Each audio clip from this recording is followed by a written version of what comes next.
നമസ്കാരം. തിരുവല്ലയിലെ നെടുമ്പറമ്പിൽ സിൻഡിക്കേറ്റ് അല്ലെങ്കിൽ സ്വകാര്യ ബാങ്കിൽ നമ്മുടെ തന്ത്രിക്ക് നിക്ഷേപം ഉണ്ട് എന്ന് പറഞ്ഞ് നേരത്തെ ഒരു വാർത്ത വന്നിരുന്നു. അതുമായി ബന്ധപ്പെട്ടുകൊണ്ട് ED കഴിഞ്ഞ ദിവസം റെയ്ഡ് നടത്തുകയും ചെയ്തിരുന്നു. എന്നാൽ ഇതിൻ്റെ മറ്റൊരു സംഭവം കൂടി അറിയേണ്ടിയിരിക്കുന്നു. കഴിഞ്ഞ ദിവസം പത്തനംതിട്ടയിലെ മുൻ CPM ജില്ലാ സെക്രട്ടറി ഉദയഭാനു പറഞ്ഞിരുന്നു, ആന്റണി MPയുടെ നിക്ഷേപം സംബന്ധിച്ചും അല്ലെങ്കിൽ അവരുടെ ബന്ധങ്ങൾ സംബന്ധിച്ചും അന്വേഷണം നടത്തണമെന്ന്. നല്ല കാര്യമാണ്. ഈ അന്വേഷണം ED നടത്തുമ്പോൾ കുടുങ്ങുന്നത് ചിലപ്പോൾ ആന്റണി മാത്രമായിരിക്കത്തില്ല. ജില്ലയിലെ മിക്ക രാഷ്ട്രീയ നേതാക്കൾക്കും ഈ സ്ഥാപനവുമായി ബന്ധമുണ്ട് എന്ന് തീർത്തു പറയാൻ എനിക്ക് സാധിക്കും. കാരണം ഈ സ്ഥാപനത്തിൻ്റെ തകർച്ച, ഈ സ്ഥാപനം തകർന്നുവെന്നും നിക്ഷേപകരെ വഞ്ചിച്ചുവെന്നും ആദ്യം വാർത്ത കൊടുത്ത വ്യക്തി ഞാനായിരുന്നു.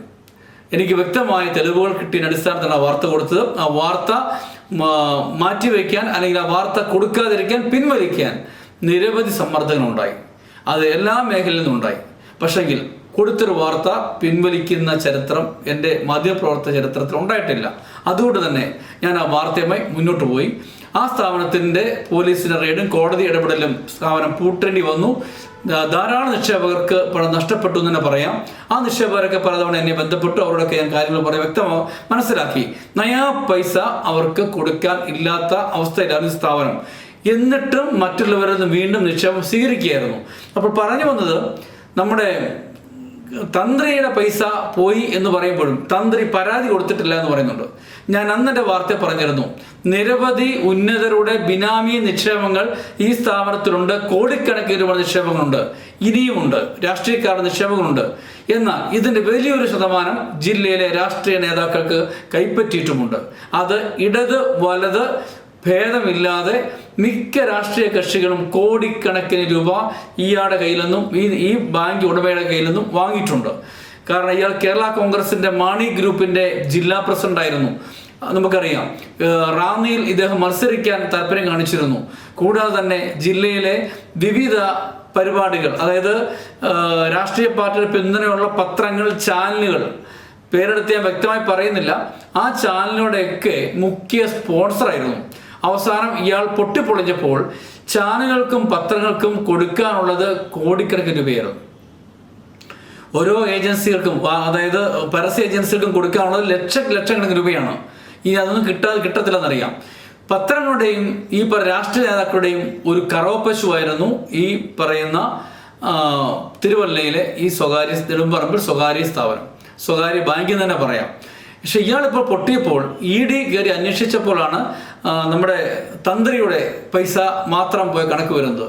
പക്ഷേ ED കൂടുതൽ അന്വേഷണം നടത്തണം എന്നാണ് ഞാൻ ആവശ്യപ്പെടുന്നത്. കാര്യം എന്താണെന്ന് ചോദിച്ചാൽ, ഈ ജില്ലയിലെ രാഷ്ട്രീയ നേതാക്കൾ അയാളുടെ കയ്യിൽ നിന്നും വാങ്ങിയിരിക്കുന്ന കണക്ക് വ്യക്തമായിട്ട് പുറത്തു വരും. പത്തനംതിട്ടയ്ക്ക് ഇനി പത്തരമാറ്റ്.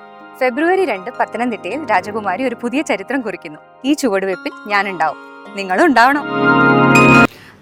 വളരെ പണ്ട്, ഒരു 15 വർഷങ്ങൾക്ക് മുൻപ് ഈ അബ്കാരി ഷാപ്പുകൾ റെയ്ഡ് നടത്തിയിരുന്നു പത്തനംതിട്ടയിൽ. ചിലർക്കതറിയാം. അന്നാണ് ഈ മണിച്ചനൊക്കെ അറസ്റ്റിലാവുന്നത്. ആ സമയത്ത് പത്തനംതിട്ടയിൽ ഇലവന്തിട്ടയിൽ ഒരു ഗോഡൗൺ ഉണ്ടായിരുന്നു, ഒരു അബ്കാരി ഗോഡൗൺ ആയിരുന്നു. അന്ന് അവിടുന്ന് ഒരു ബുക്ക് എടുത്തിരുന്നു. അന്ന് ആ ബുക്കിൻ്റെ പേര് മാസപ്പടി ബുക്ക് എന്നായിരുന്നു.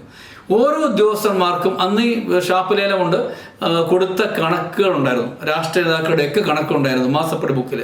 എന്ന് പറഞ്ഞ മാതിരി ഒരു മാസപ്പടി ബുക്ക് തന്നെ ഈ പറയുന്ന സ്വകാര്യ ബാങ്കിൽ ഉണ്ട് എന്നുള്ളത് വ്യക്തമാണ്.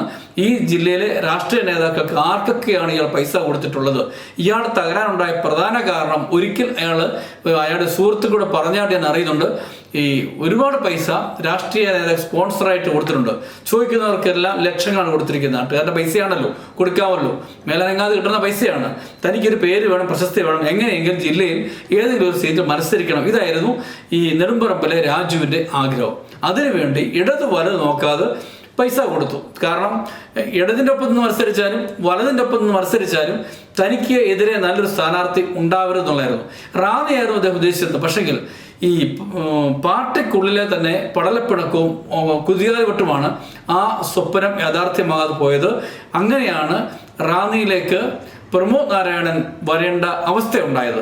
പ്രമോദ് നാരായണൻ വന്നില്ലായിരുന്നുവെങ്കിൽ ഈ പറയുന്ന ഈ ബ്ലേഡ് ബാങ്കിന്റെ ഉടമ നെടുമ്പറമ്പിൽ രാജു റാന്നി മത്സരിക്കുമായിരുന്നു. അങ്ങനെ മത്സരിച്ചൊരു MLA ആയ അവസ്ഥ ചിന്തിച്ച് നോക്കണമായിരുന്നു.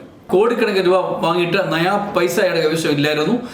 ഇപ്പോൾ അയാൾ ജയിലിൽ പോയി മുങ്ങിയിരിക്കുകയാണ്. പക്ഷെങ്കിൽ ഈ തന്ത്രി അകത്തായപ്പോഴാണ് തന്ത്രിക്ക് പറ്റിയ അബദ്ധം പുറത്തു വരുന്നത്. പൈസ എവിടെ പോയി, തന്ത്രിക്ക് പരാതിയില്ല. അന്ന് ഞാൻ പറഞ്ഞു ധാരാളം പേര് പൈസ കൊടുത്തിട്ടുണ്ട്, ഇതൊന്നും കണക്കില്ല, ഇതെല്ലാം ബിനാമി നിക്ഷേപമാണ്, ഇതെല്ലാം കള്ളപ്പണം തന്നെയാണ്. പക്ഷെങ്കിൽ ഇതിനൊന്നും രേഖകളില്ല. തന്ത്രിയെ ചോദ്യം ചെയ്തപ്പോഴാണ് തന്ത്രി പറഞ്ഞത് 2 കോടിയിൽ പരം രൂപ നിക്ഷേപിച്ചിട്ടുണ്ടെന്ന്. ഇങ്ങനെ ജില്ലയിലെ വിവിധ ആൾക്കാരുടെ നിക്ഷേപം ഇവിടെയുണ്ട്. ലോക്കൽ പോലീസോ ക്രൈംബ്രാഞ്ചോ ഒന്നും അന്വേഷിച്ചാൽ ഒരു തുമ്പും കിട്ടില്ല. കാരണം അതിനകത്ത് രാഷ്ട്രീയക്കാരുടെ സ്വാധീനം വലുതാണ്. അപ്പോൾ നമ്മുടെ മുൻ ജില്ലാ സെക്രട്ടറി പറഞ്ഞ മാതിരി ED ശരിക്ക് കയറി ഒന്ന് അരിച്ചു പെറുകണം. നെടുമ്പറമ്പ് സിൻഡിക്കേറ്റ് ബാങ്കിൽ ആരൊക്കെയാണ് പൈസ വാങ്ങിച്ചതെന്നുള്ളത് അറിയാം. ED നടത്തുന്നത് രാഷ്ട്രീയപരമായ പകവോക്കലാണെന്നൊരു പ്രസ്ഥാനം കൂടി നമുക്ക് താമസിയാതെ കാണാൻ സാധിക്കും. കാരണം ഇതിനകത്ത് പങ്ക് പറ്റിയവർക്കൊക്കെ അപ്പോൾ ചങ്കിടിപ്പ് കൂടും. മറ്റൊരു വാർത്ത വീണ്ടും കാണാം. പത്തനംതിട്ടയ്ക്ക് ഇനി പത്തരമാറ്റ്. ഫെബ്രുവരി 2-ാം തീയതി പത്തനംതിട്ടയുടെ മണ്ണിൽ രാജകുമാരി ഒരു പുതിയ ചരിത്രം കുറിക്കുന്നു.